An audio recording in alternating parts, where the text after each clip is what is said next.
Hi, my name is Angela and welcome back to my channel. I'm going to finish the conclusion of how do you know you're dealing with a toxic person. Before we get started, please remember to like, subscribe, and share. And I'm going to read my disclaimers. Call 911 if you are in immediate danger, or you can reach out to the domestic hotline at 800-799-SAFE. 800-799-7233.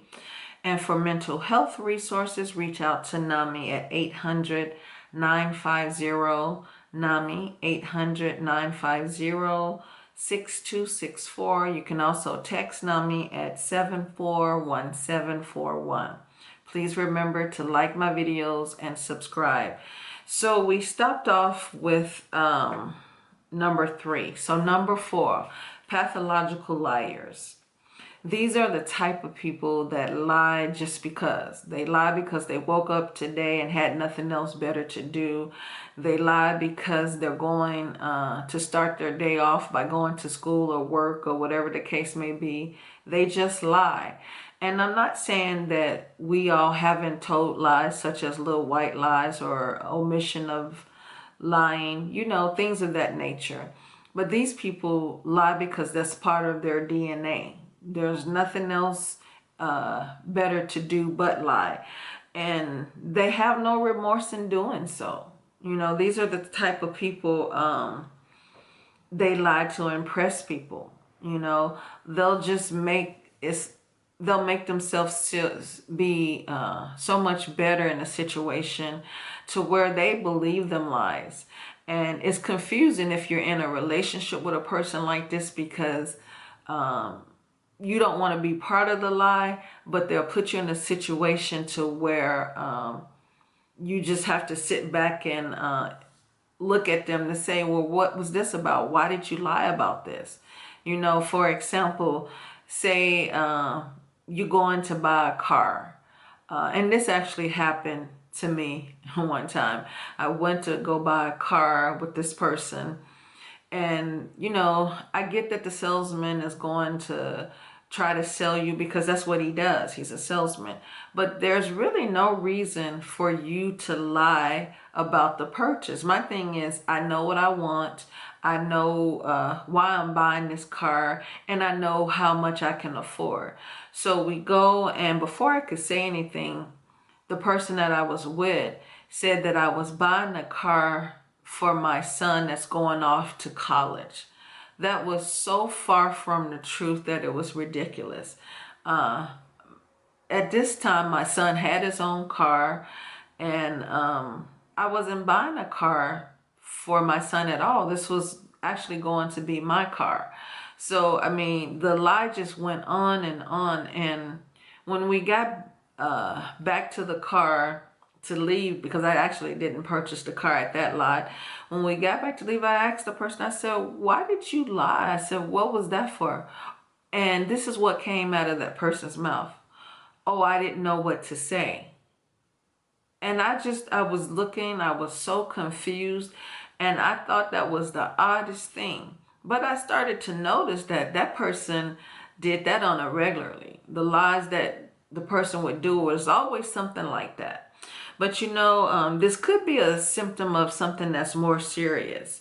And they could have a problem and something that you can't help, such as a borderline personality disorder or narcissistic personality disorder or depression. If they have those kind of symptoms and it's something that they seem to not be aware of, maybe they need to get mental health treatments, professional health, because there's nothing you can do with this. And I think of pathological liars can be some of the most dangerous people to be around. So moving on to number 5.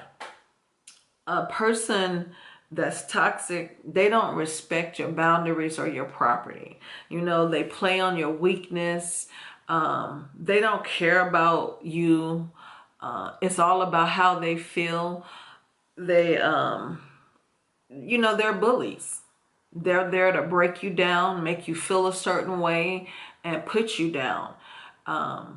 So you can't there's nothing you can do with a person who doesn't respect your boundaries. They'll push it over, they'll push you to the edge to where they want to see how far it can go. You know, it's always like, for example, and this is not a good example, but I want you to get what I'm trying to say. If you have a child that's always saying to you, can I have something? And you say no. And 2 or 3 minutes they come back and you say no. Now that's the trait of a child. They're gonna push that boundary until they can get it. But here's the difference when there's something wrong with a person. When they continue to just push that boundary and to where the point to where you give in any relation, you just give up and you give in. It's you know, it's unwanted pressure, and there's nothing you can do about it because they're never gonna let it go. They're always trying to get you to do something you don't want. So they don't respect your boundaries or your property. Say, for instance, you give something to somebody to use and they say, oh, I'll give it back to you in a week or so. So the week or so goes by. They haven't mentioned to you that they know they still need to return the property, and they're just going on like they never even borrowed it. So when you do ask about it, they pretend like they forgot. And they can also get an attitude like, you know, well, I was going to give it to you, and, you know, why are you so upset? So they get into those type of behaviors. And, excuse me, the funny thing about it is they still don't offer to give you your property back. So that's a person that really has no respect for you. It's all about them. Number 6, negative people. We all have one or have dealt with one in our lives. They come in the room and the whole mood changes. It's like coming into a room with a light on and somebody turns the light off and everything just changed. You know, this person, they always have a frown on their face. Nothing is ever right. They wake up on the wrong side of the bed. They're just irritable to where it just makes you feel a certain way. You know that saying, one rotten apple can spoil a whole barrel? That's them. That's a negative person. And it's hard to deal with those kind of people because it's like walking on eggshells. You don't know if they're going to wake up happy or if they're going to wake up like they always do, just down. And it's like you can't understand, why are you so negative? What's going on? You just woke up. Why are you mad? You know, so if you are dealing with people like that, the pathological liar, the person that doesn't respect your boundaries or property, or the negative person, again, I'm going to say it, self-evaluate. What's the purpose of having someone in your life that is not helping you to grow and you're not helping them to grow?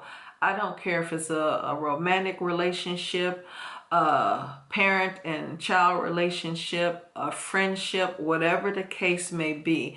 If this person is holding you back and not uplifting you and making you feel a certain way, I would self-evaluate.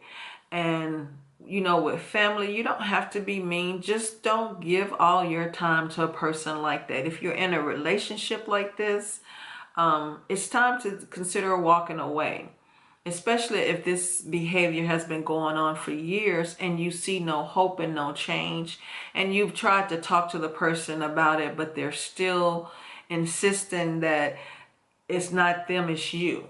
So if you're in a relationship with the things that I've mentioned with the first and second video, I would simply self-evaluate, walk away, because no one deserves to be in a relationship like this, no matter who it is. And you can do better, and you don't have to lower your standards. I hope this helps someone. Please remember to share this video if you know someone that's going through it. Like the video, and don't forget to subscribe. Thank you for listening.